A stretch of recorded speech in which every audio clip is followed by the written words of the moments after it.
My fiancé said the ring was perfect, but the photos weren't Instagram worthy enough. So I took the ring back.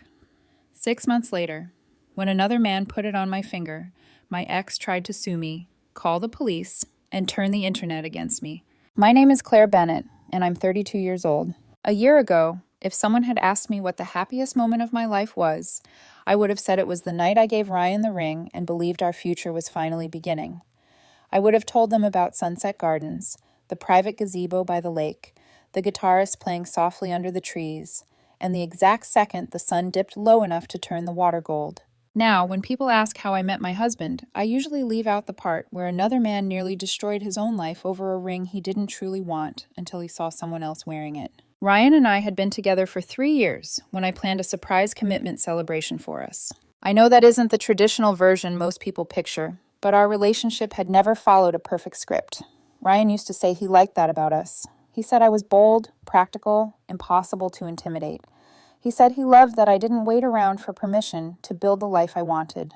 So I built one with him. At least I thought I was. I planned the surprise celebration for almost 2 months. The gazebo rental cost $850. The guitarist charged $300. I spent another $200 on Ryan's favorite flowers because he once told me white ranunculus looked expensive without trying too hard. I remembered ridiculous details like that because I loved him. I remembered how he liked his coffee, which side of the bed he slept on, what kind of lighting made him feel confident in pictures, and how nervous he got when he thought too many people were watching. That evening, I watched my phone clock like it was a countdown to the rest of my life. The difference was simple. Ryan spent his life trying to create moments people would admire. I finally found someone who simply wanted to live them with me. Ryan was standing in front of me in a navy jacket, smiling because he thought we were only there for an anniversary dinner. His best friend Noah was hiding farther back with his phone, pretending to photograph the gardens. I took Ryan's hands, and he laughed a little because my palms were cold. "Claire, what are you doing?" I reached into my purse and pulled out a small velvet box. Ryan looked confused. "Claire, what's that?" I smiled. "Something I've been planning for a long time." I opened the box and showed him the ring. His eyes widened immediately. "Ryan, I bought this because I believed we were building a future together. Tonight isn't about a proposal, it's about celebrating the life we're planning together." He stared at the ring for several seconds. Then his eyes filled with tears. "Claire, I love you, and I wanted you to have this." Ryan carefully took the ring. A moment later, he slipped it onto his finger and wrapped both arms around me. "I love you too." He pulled me up, kissed me, and for those few minutes, I believed I had done everything right. Noah took photos from across the gazebo. A couple walking by clapped. Ryan kept looking at his hand like he couldn't believe the ring was real. If the night had ended there, I probably would have remembered it as perfect. It didn't. When we got home, Ryan curled up on the couch and started scrolling through the photos Noah had sent. I was still smiling to myself in the kitchen, taking off my earrings, replaying the evening in little pieces. His face when he realized what was happening. His face when he opened the ring box. The look in his eyes when he realized what I had planned. The way he held my hand in the car afterward. Then I heard him sigh. Not a tired sigh, a disappointed one. I walked over. "What's wrong?" Ryan pinched the screen and zoomed in on one of the photos. "These aren't right." I laughed because I thought he was teasing. "What do you mean?" "The angle is weird."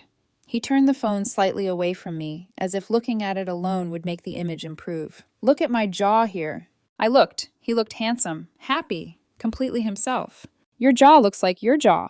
He didn't smile. He swiped to another photo. "The light makes my skin look orange in this one, and here my hair looks flat. Why did Noah stand so low?" I sat beside him slowly. "Ryan, you look amazing." "No, I don't." His voice came out sharper than either of us expected. He softened it right away, but the damage was already there. "I'm not saying the celebration was bad. I'm just saying these pictures aren't what I imagined." That sentence bothered me more than the complaints. "What exactly did you imagine?" He hesitated, then set the phone down and turned toward me with the serious face he used when he wanted me to understand something without making him feel vain for saying it. "I've been thinking about engagement photos since college." I stared at him. "Engagement photos?" "I have boards saved, locations, outfits, captions, lighting references. I didn't want to make it a whole thing before because I didn't want to pressure you, but this is supposed to be a once-in-a-lifetime moment." It was. "I know, but the pictures don't show that." I remember how the apartment suddenly felt smaller. "So what are you saying?" Ryan rubbed his thumb over the edge of his phone. I think we should do a recreation. Not a second proposal exactly, just a better version for the announcement. A better version? With a real photographer. Maybe Sunset Beach, or that cliff overlook everyone uses. Something cinematic. Something people will actually engage with. The word bothered me more than I expected. Ryan wasn't talking about the memory itself. He was talking about how strangers would react to it. I tried to keep my voice calm. People will engage with these photos because we're happy in them. Ryan looked at me like I was being sweet but naive. Claire, I love you, but you don't get it. My friends are posting professional engagement shoots. Drone footage, edited reels, big captions. These look like someone's cousin took them at a picnic. Noah is your best friend. I'm not insulting Noah. I'm saying the photos don't match the moment. I watched him pick up the phone again, already studying the flaws, and something in my chest began to cool. I had spent months planning the entire surprise celebration. Ryan had spent 10 minutes judging whether it was presentable. He squeezed my hand after a while, probably sensing I had gone quiet. Just think about it, okay? I know you meant well. I really do. Meant well. Those two words hurt more than anything else. I nodded because I didn't trust myself to speak. Ryan brightened immediately, kissed my cheek, and started naming photographers he had followed for years. He talked about outfit changes, golden hour packages, caption ideas, announcement timing. I sat next to him, smiling just enough to avoid another argument, while the happiest night of my life became a production meeting. The next morning, he was still excited. I made coffee while he sat at the kitchen island refreshing Instagram, even though we hadn't posted anything. So I found 3 photographers, he said. One does celebrity-style engagements. A little expensive, but the reels are insane.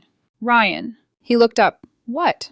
Can we maybe just be engaged for a few days before we turn it into a project? His smile faltered. I'm not turning it into a project.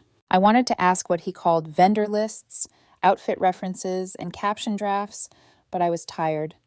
I went to work with the uneasy feeling that something had shifted, and by lunchtime I was scrolling through Ryan's Instagram like a stranger studying evidence. I hadn't looked closely in months. Ryan had started as a casual poster, just outfits, food, gym clips, a few couple photos. Then his account grew.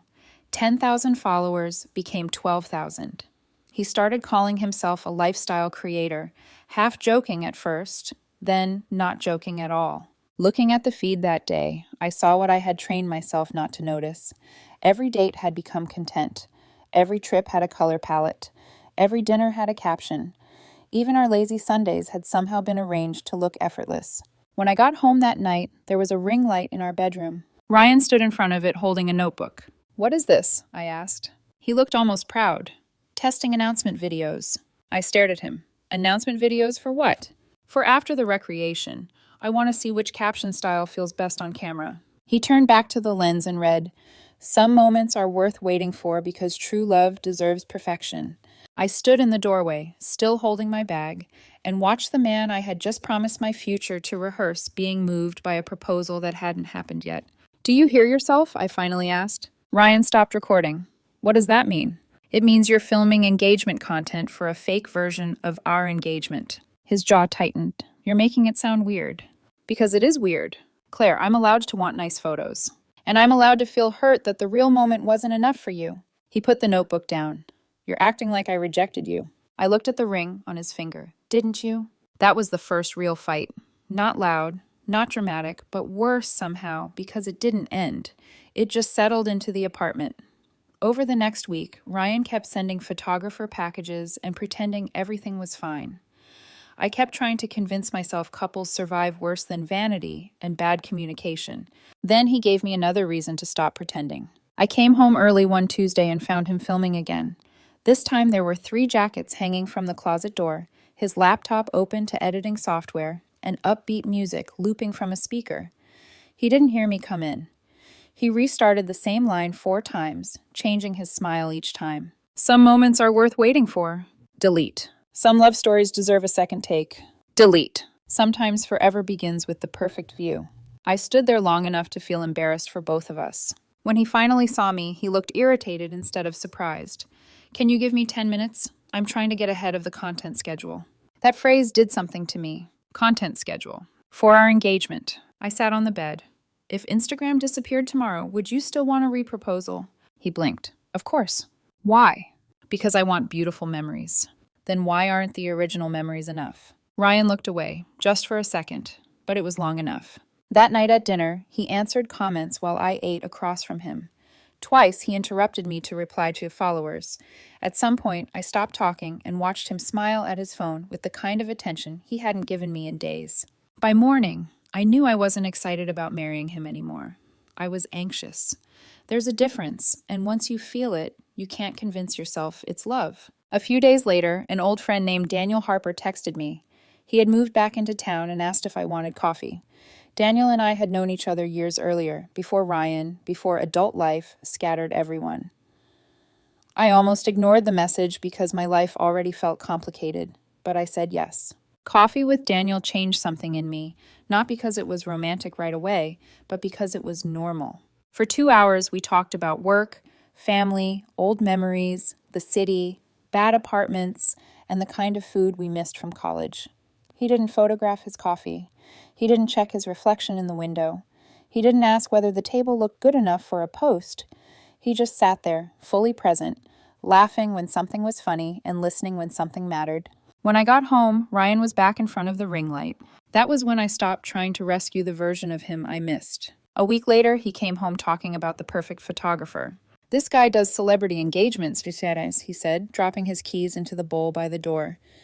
Drone package, cinematic reel, the whole thing. Ryan, we need to talk. His expression changed instantly. He knew. Maybe he had known for days and just refused to look at it. I told him the relationship wasn't working anymore. He laughed at first, then got angry, then scared. You're breaking up with me because I wanted better engagement photos? No, I said. I'm ending it because that night showed me where I stood. Somewhere below strangers, likes, and whatever version of your life you're trying to sell. He said I was being unfair. He said I was twisting everything. He offered to delete Instagram right there in front of me, but it didn't feel like change. It felt like panic. The point isn't the app, I told him. The point is that I shouldn't have to leave before you remember what matters. That was the moment he stopped arguing. 2 days later, I packed my things. The apartment was Ryan's before I moved in, so I was the one who left. I took my furniture, my books, my kitchen things, and the television I had paid for. Ryan watched from the doorway most of the time, pale and quiet. When I loaded the last box, he finally looked down at the ring. What happens to this? I didn't answer right away. He slowly pulled it off his finger and held it out. The movement hurt to watch. Whatever he had become, I knew he was hurting too. I took the ring and slipped it into my pocket, and neither of us said anything else. I stayed with my friend Ava for a while. She helped me carry boxes into her guest room and didn't ask questions until we were sitting on the floor with takeout containers between us. You okay? She asked. I laughed, but it came out tired. Not remotely. She nodded like that was a complete answer. For months after that, I didn't date. That part matters. People later tried to make it sound like Daniel had been waiting in the hallway with a replacement ring, but life was messier and slower than that. I grieved Ryan in pieces. Some days I missed him. Some days I was angry. Some days I just felt relieved I could eat dinner without someone adjusting the plate for a photo. Daniel stayed in my life. Coffee became occasional dinners. Dinners became walks. Walks became late-night calls after work. He never pushed, never treated my breakup like an opening he had been waiting for. He knew I was healing, and he respected that. Almost 5 months after I left Ryan, Daniel and I went to the park where we had started walking together every Sunday. It wasn't planned to look romantic. It was warm, ordinary, a little windy. He had mustard on his sleeve from the hot dog cart and kept pretending not to notice. That was exactly why I loved him. A week earlier, I had taken Ryan's ring to the jeweler. It had been bought with my money. For a future, Ryan rejected the moment he decided it wasn't beautiful enough to be real. I had it resized for Daniel. I know some people will always think that was cold. I don't. A ring doesn't belong to the person who treats it like a prop. It belongs to the promise behind it, and Ryan had broken that promise before the wedding ever existed. Daniel was talking about some ridiculous argument he'd had with his brother when he suddenly stopped walking. I looked at him. He looked more nervous than I had ever seen him, which immediately made my heart start racing. Before I could ask what was wrong, he reached into his jacket pocket. "Daniel," he smiled. "Claire, you've changed my life in ways I'll never be able to explain." Then he opened a small ring box. Inside was the same ring, resized and redesigned so it fit Daniel perfectly. Daniel lowered himself onto one knee. Tears immediately filled my eyes. Claire Bennett. His voice shook. Will you marry me? I started crying before I could answer. Yes. Daniel laughed through his tears. Is that a yes? Yes. He slipped the ring onto my finger and pulled me into his arms. His sister happened to be nearby because we had planned lunch with her afterward, and she took a few photos on her phone. They weren't professional. In one of them, my hair was blowing into my mouth. In another, Daniel's eyes were half closed. We both loved them. That night, we posted one picture. The caption was simple. Forever starts here. I put my phone away and spent the evening with my fiancé. At midnight, when I finally checked it again, I had 43 unread messages. The first was from Ryan. Are you kidding me? The second came seconds later. Is that my ring? Then another. You gave my ring to someone else. By 1 a.m, my phone was shaking with notifications from Ryan, his friends, his mother, and people I barely knew. Daniel sat beside me, reading over my shoulder, quiet but tense. What do you want to do? He asked. I looked at Ryan's messages piling up like sparks near gasoline. Nothing tonight, I said. He wants a reaction. I was right about that. I was wrong about how far he was willing to go to get one. The next morning, Ryan turned heartbreak into content. The first post was vague enough to look dignified if you didn't know him. A black and white photo of him staring out a window, his engagement ring hand hidden, with a caption about loyalty and betrayal. The second post was sharper. Some people move on before the relationship is even over. By lunch, his best friend Noah had shared Daniel's proposal photo and added his own caption. Imagine buying a ring for one man, ending the engagement, then using that same ring in another engagement 5 months later. It spread faster than I expected. Ryan had 12,000 followers. Noah had nearly 8. Within a day, strangers were under my photo calling me heartless, manipulative, unstable, cruel. A woman who had never met me wrote 6 paragraphs diagnosing me as a narcissist. A man with a private account said Daniel should run before I ruined him too. Someone else claimed women like me always keep a backup option. Daniel showed me the messages he was getting, not because he blamed me, but because we both needed to understand what was happening. You know that ring was meant for another man, right? She's using you to hurt her ex. Enjoy being the rebound. He read the last one and raised his eyebrows. People are very confident for strangers. I tried to laugh, but guilt sat heavy in my throat. I'm sorry you're in this. I'm not sorry I'm with you.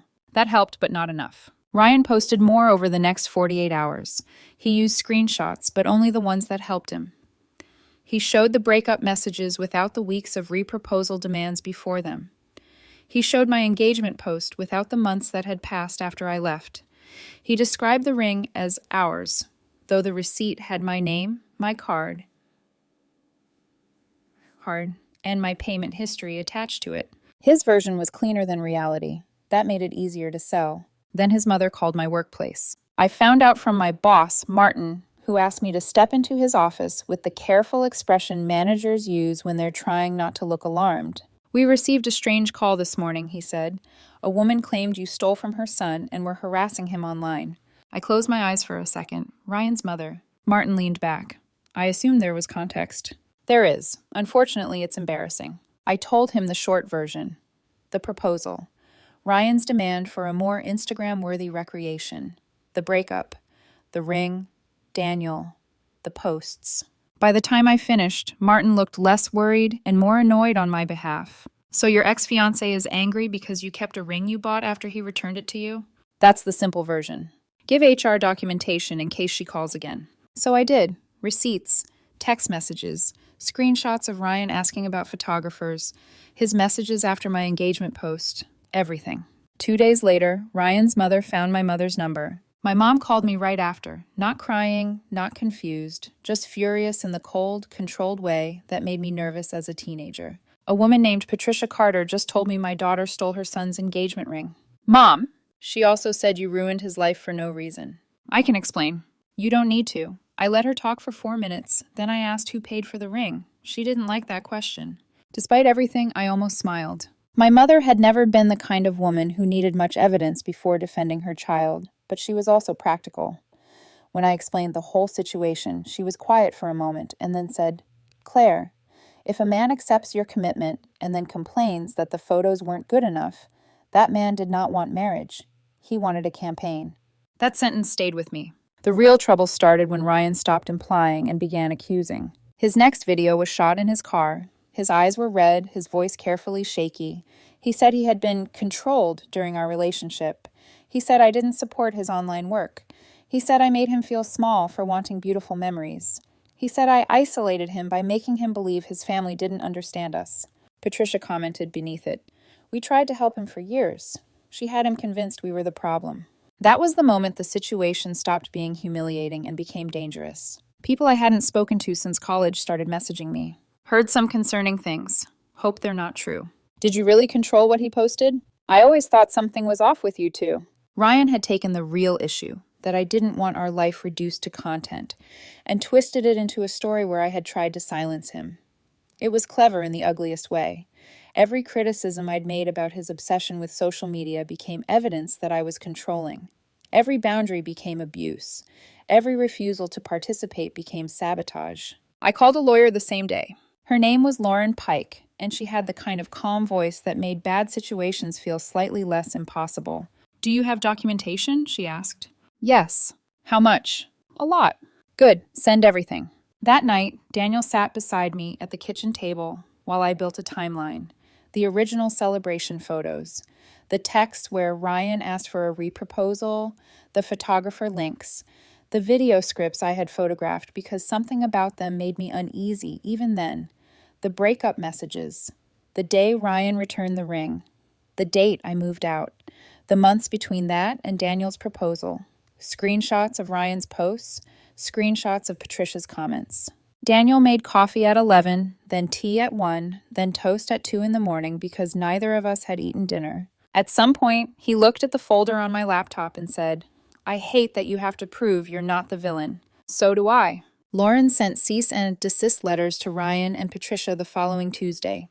They were warned to stop making false abuse claims or face a defamation suit. Patricia called me from an unblocked number 3 hours later. "You can't threaten us for telling the truth."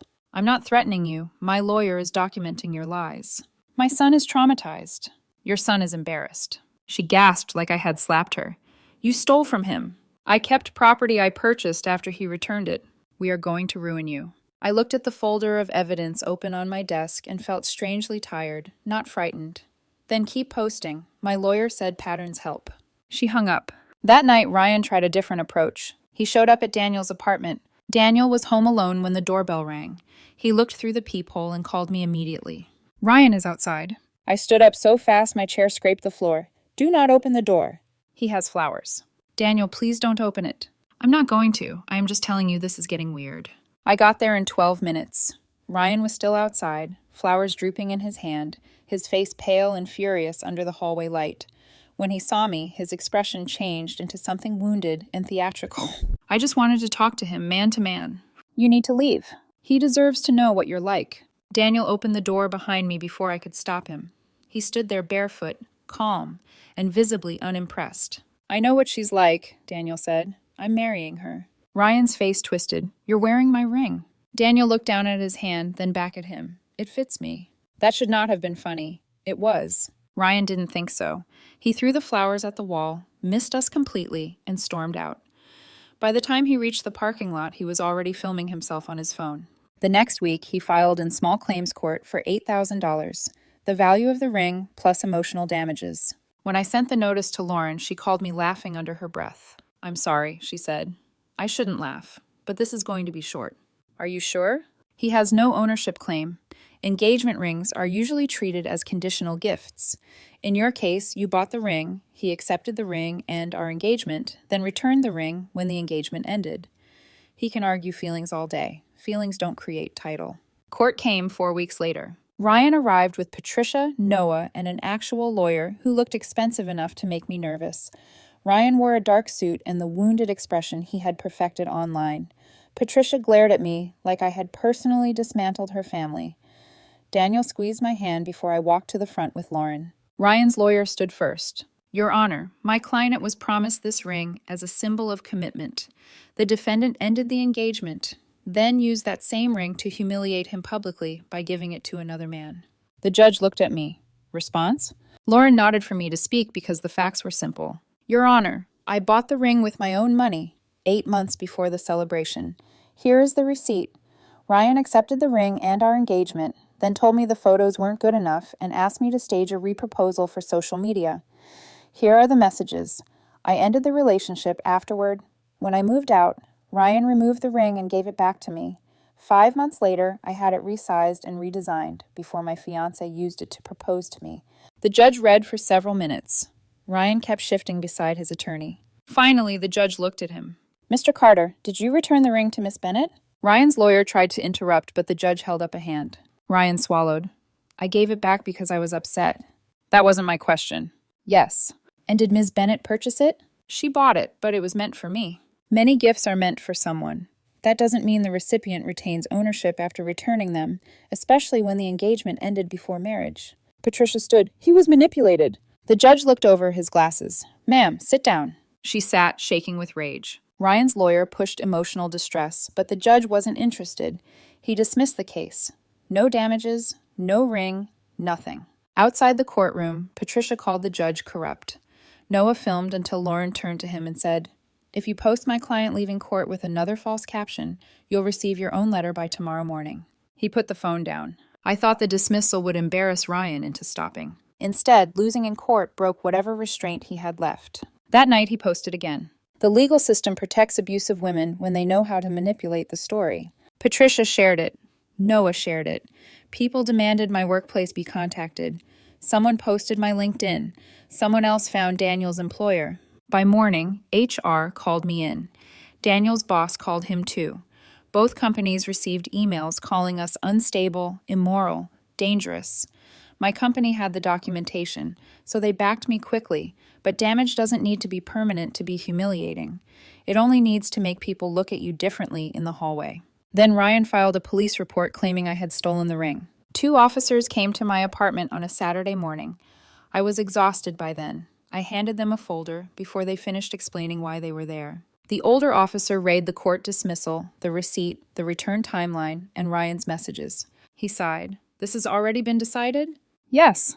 And he reported it stolen after losing in court? Yes. The younger officer looked genuinely irritated. We'll close it out. He may call again, Daniel said from beside me. The older officer nodded. Keep the paperwork handy. When they left, I sat on the couch and cried for the first time in weeks. Not because Ryan had won anything, because he had managed to turn my life into a full-time defense. Daniel sat beside me, careful and quiet. We can postpone the wedding, he said. I looked at him. Do you want to? No, I want to marry you. I just don't want you feeling trapped in a war. I leaned into him and finally understood what safety felt like.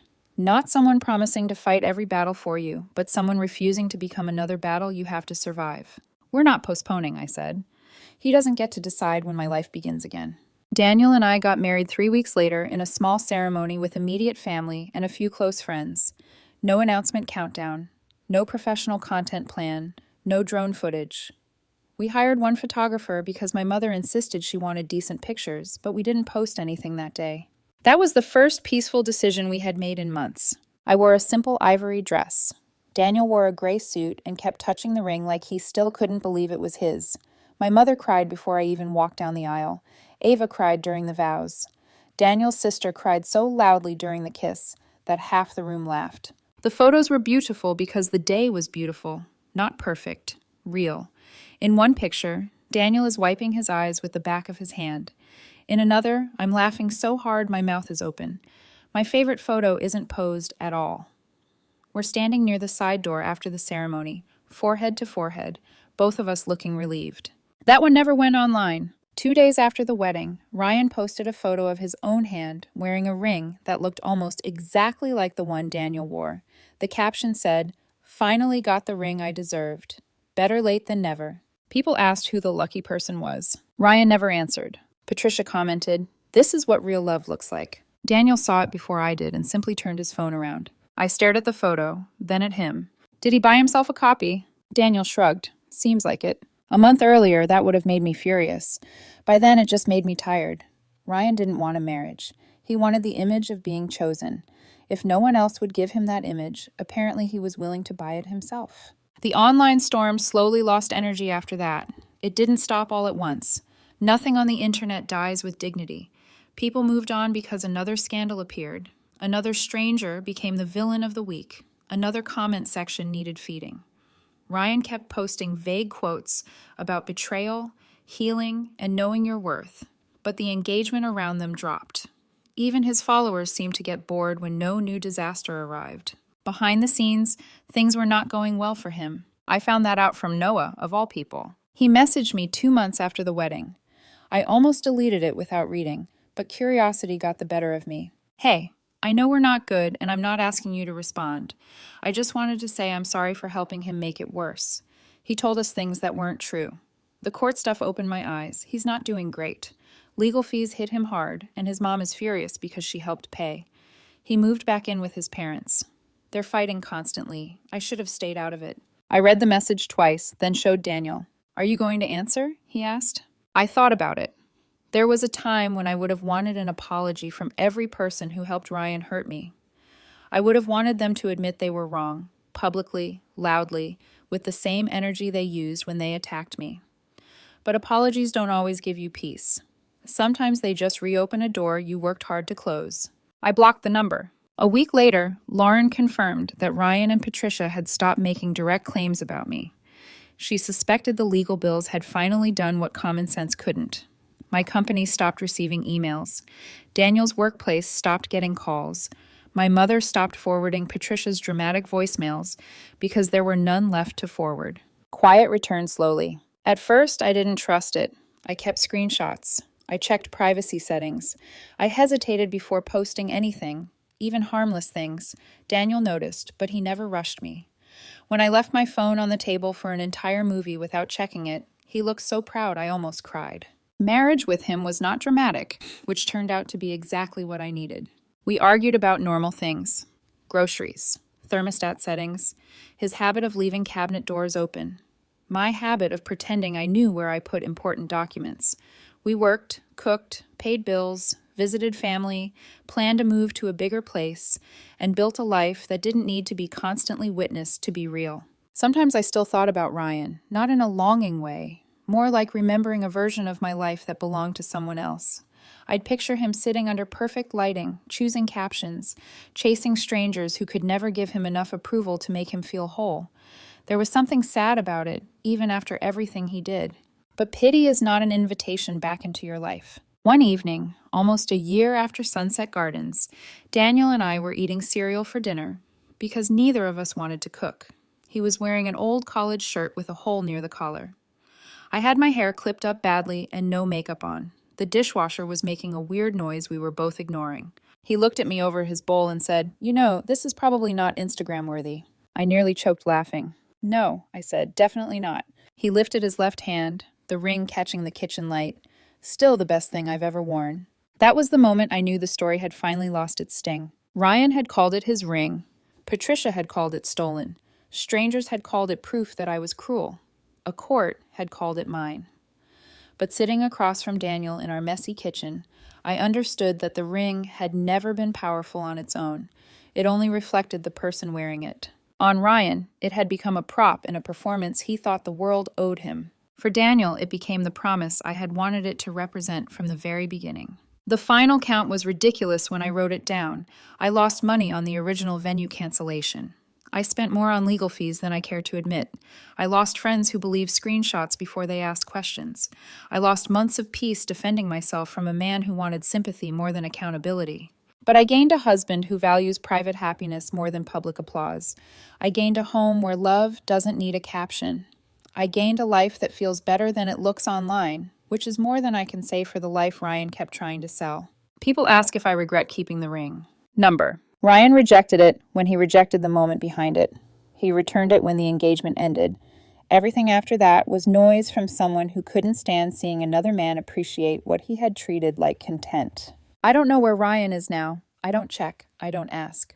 The last thing I heard, he was still posting about healing and fresh starts, still arranging his life for people who would forget him the second the next dramatic story appeared on their feed. As for me, I logged off more than I used to. Not completely. I'm not pretending to be above the modern world.